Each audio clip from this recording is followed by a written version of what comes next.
क्या होता है क्लाउड बर्स्ट? क्यों फटते हैं बादल?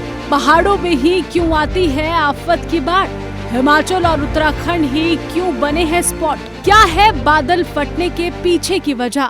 उत्तराखंड में बादल फटने के कारण भयावह प्राकृतिक आपदा आई है। पहले धराली गांव और उसके बाद हर्षिल में भारतीय सेना के कैंप पर भी बादल फटा।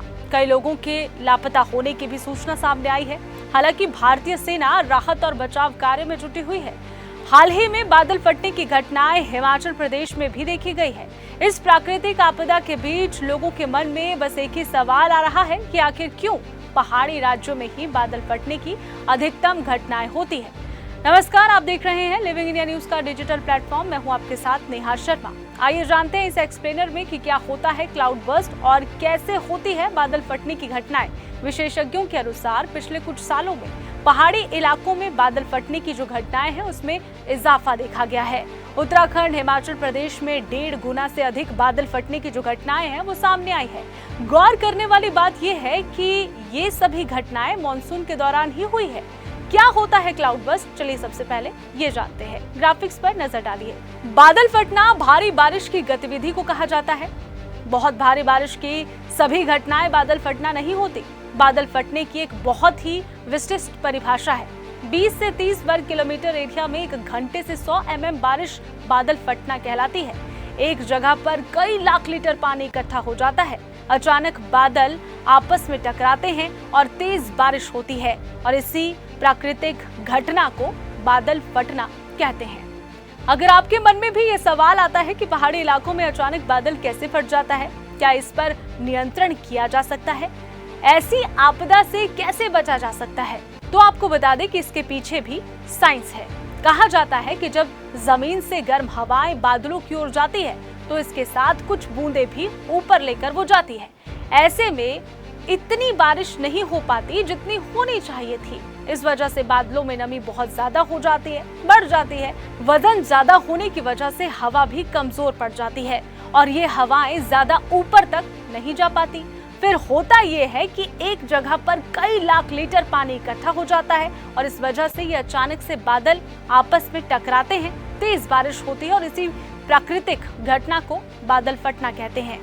पहाड़ी क्षेत्र ही क्यों इससे प्रभावित है, ये भी एक बड़ा सवाल है और ये जानना जरूरी भी है। ये सवाल है कि आखिर बादल फटने की ये जो घटना है ये पहाड़ी क्षेत्रों में ही सबसे ज्यादा क्यों होती है। देखिए, भारत के हिमाचल, उत्तराखंड, जम्मू कश्मीर और पूर्वोत्तर राज्यों में जितने भी पहाड़ी इलाके हैं, ऐसी स्थिति अधिक वहीं पर बनती है। क्यों बनती है ये आपको बताते हैं। ऐसा इसीलिए होता है क्योंकि यहाँ हवा का जो प्रवाह है वो काफी संकुचित होता है।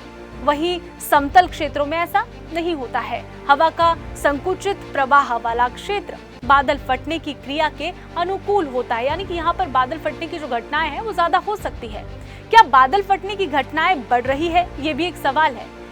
ऐसा कोई रुझान देखे नहीं है जो ये दर्शाता हो कि बादल फटने की जो घटनाएं हैं वो ज्यादा बढ़ रही है। हालांकि अत्यधिक वर्षा की घटनाएं यानी कि ज्यादा बारिश होना, साथ ही एक्सट्रीम वेदर की घटनाएं न केवल भारत में बल्कि दुनिया भर में बढ़ रही है। हालांकि भारत में वर्षा की जो कुल मात्रा है उसमें कोई खास बदलाव नहीं आया है, फिर भी कम समय में वर्षा का अनुपात बढ़ रहा है। इसका मतलब है कि बारिश के दौर बहुत ज्यादा है और बारिश के मौसम में भी लंबे समय तक सूखे के दौर के बीच बीच में बारिश होती है। जलवायु परिवर्तन के कारण इस तरह का पैटर्न ये दर्शाता है कि बादल फटने की घटनाएं भी बढ़ रही है। हालांकि आखिर पहाड़ों में ही क्यों बादल फटने की घटनाएं ज्यादा हो रही, ये भी एक सवाल है। पहाड़ी इलाके जैसे कि उत्तराखंड और हिमाचल प्रदेश में बादल फटने के लिए मौसम वैज्ञानिकों का तर्क है। उनका कहना है कि गर्म हवाएं नमी के साथ सीधे पहाड़ी इलाकों की ओर बढ़ती है, फिर ये वही ऊपर जाने का प्रोसेस शुरू होता है। लेकिन यहाँ पर हवाओं के रुकने का एक सीधा कारण ऊंचे ऊंचे पहाड़ है। हवा रुकने का कारण जो है वो ऊंचे पहाड़ है जो कि हवाओं को आगे बढ़ने से रोकते हैं, आगे नहीं जाने देते। यहाँ पर कई सारे बादल एक साथ एकत्रित हो जाते हैं, इकट्ठा होते हैं, जिससे ये बादल फटने की घटनाएं तेज हो जाती है। हालांकि पिछले कई सालों में उत्तराखंड और हिमाचल प्रदेश बादल फटने की घटनाओं को लेकर काफी संवेदनशील रहा है। वैज्ञानिक ये भी मानते हैं कि यहाँ पर तेज होता जलवायु परिवर्तन भी एक बड़ा कारण हो सकता है, जो कि अधिक वाहनों के आने, जंगलों की आग और पेड़ों की अंधाधुंध कटाई का एक बड़ा कारण हो सकता है। कैसी लगी आपको ये जानकारी, कमेंट जरूर कीजिएगा और अपने लव वंस के साथ शेयर जरूर कीजिएगा ताकि उन्हें भी पता चले कि क्लाउड बर्स्ट आखिर क्यों होता है।